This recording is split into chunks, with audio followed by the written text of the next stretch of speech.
Hey, and welcome to video number 2. We're going to talk about what products are allowed and what products are not allowed.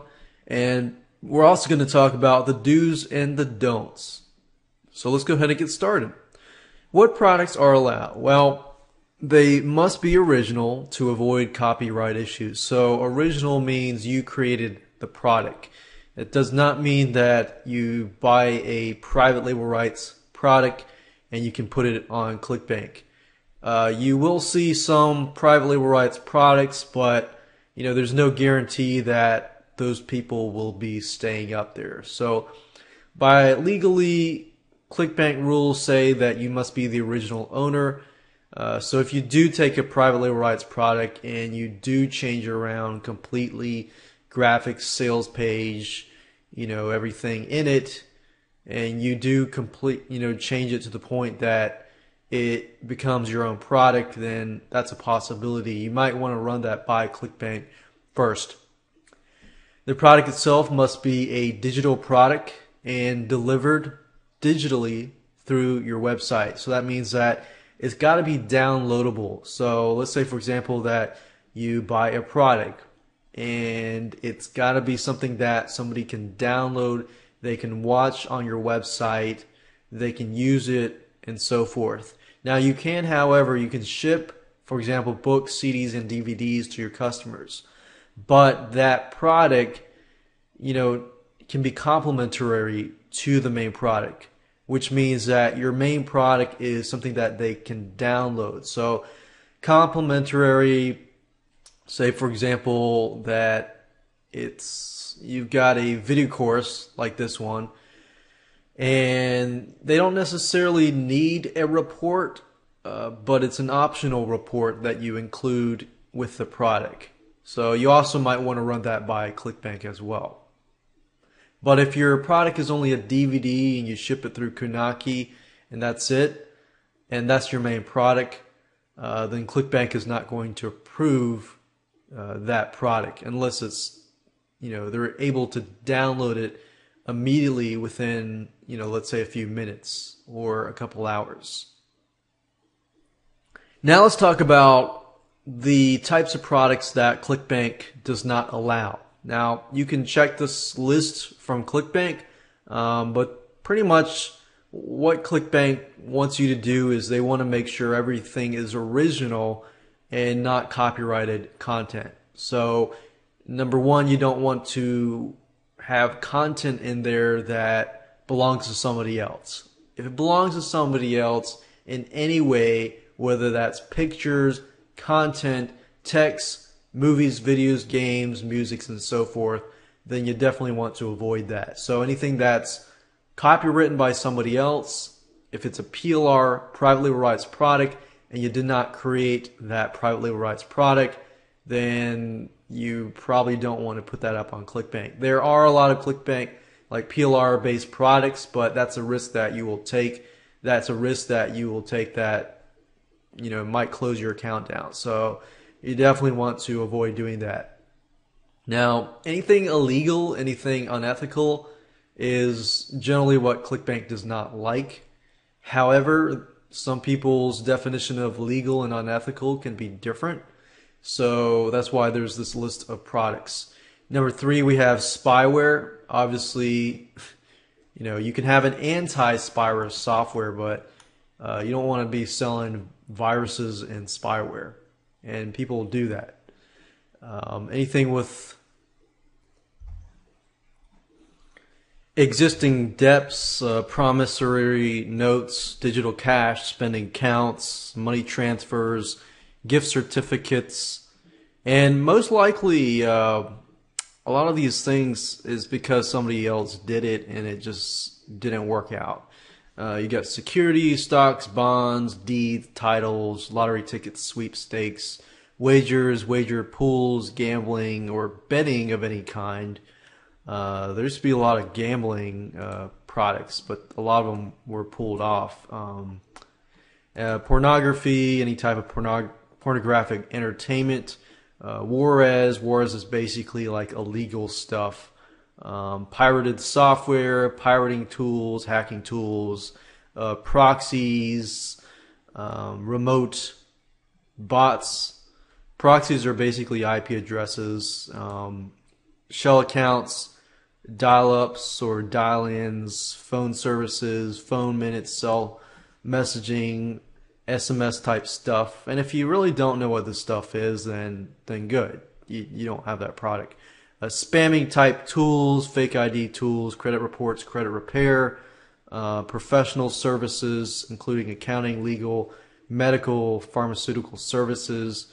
And a lot of these, like I said, credit reports and credit repair. It's also because, FTC, ClickBank is in the USA. So, the FTC, where the FTC says not to do, they try to avoid that as well because it just makes their lives more complicated. Social Security number searches, term papers or other academic works, anonymous proxies, proxy lists, password lists, hotel and travel reservations, seminar tickets, vouchers, event reservations, franchises, franchise opportunities, MLM type stuff, basically pyramid stuff, products about marketing through Craigslist or social networking sites like social media type stuff, any materials containing and endorsing discrimination, violence, hatred, revenge, racism, victimization, criminal activity, and any other category ClickBank decides to prohibit. So the last one is kind of vague, but obviously anything illegal, you want to probably move away from that. It's always good to check with them, contact them first, and run your product by them if your product is somewhat borderline, something that you might think would be prohibited by ClickBank. So that way you don't have to go through the process of setting up your site for ClickBank specifically, only to find out that it's not going to be approved. That's happened to several people before, and you definitely want to avoid that. I didn't see list building on here, but I do believe they don't like list building type products. But like I said, go ahead, check with ClickBank, make sure that the product is compliant with their system, because they can always add to this list. Now I want to talk about the do's and the don'ts. Two things, several things, but the first two things are primary. Number one, your pitch page must describe the product clearly. That's a biggie. I've had my product approved and disapproved several times because the pitch page was not necessarily clear. If your sales page is not clear as to what it is selling, what the person gets, and then how to buy the product and have a money back guarantee, then they're not going to approve that. Especially they look specifically on your money back guarantee. If your money back guarantee is like, okay, no refunds, then it's not compliant to the ClickBank network because they offer 60 days refund. So if you want to sell on ClickBank, you've got to comply with their pitch page rules. And I'll go over that when we create the pitch page. Number two, your thank you page must give the product or give instructions on how to get the product immediately. So let's say for your example, your thank you page is your download page. If your download page has the files, then great.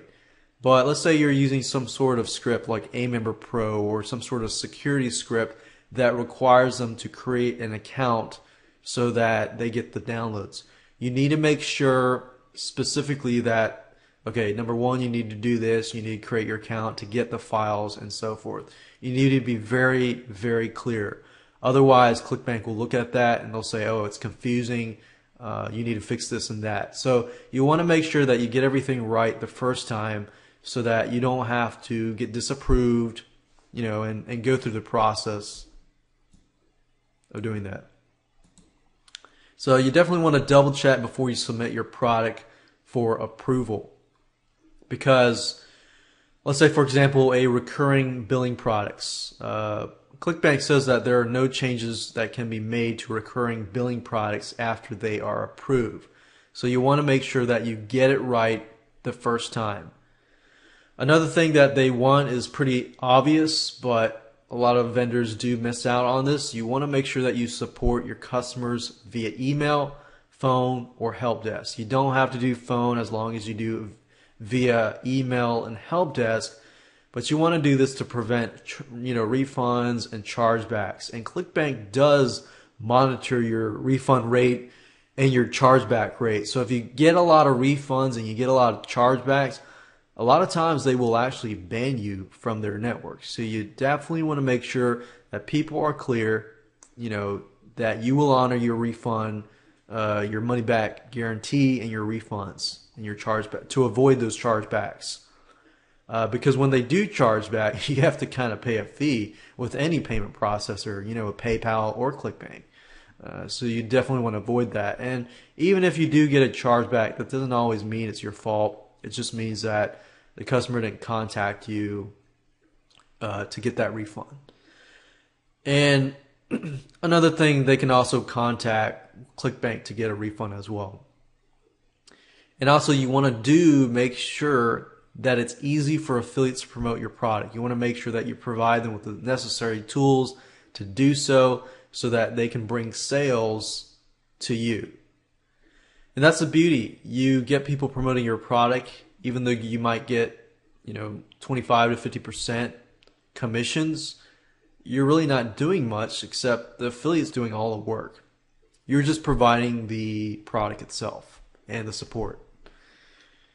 A couple don'ts. There's not a lot of don'ts, but basically, as long as you comply with ClickBank rules, then the don'ts that are left are you don't want to ignore your customers unless you want refunds and chargebacks and bad feedback. So definitely keep your attention on your customer and make sure you take care of your customer.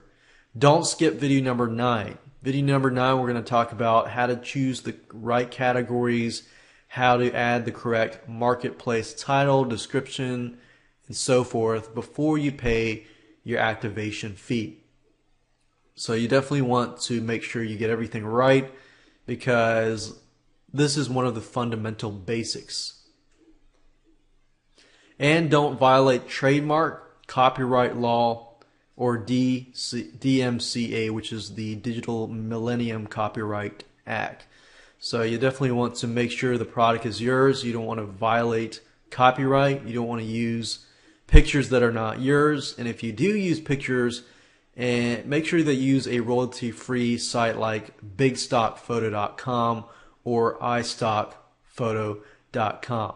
So with that said, let's move on to video number 3. We're going to talk about the vendor checklist, what you need to have. We're going to go over to sites and show you what you need to get before you move on to video number 4, which is going to be the fun part. You're going to get to see step by step what you need to do, and you get to watch some screen capture videos, which are a lot more fun.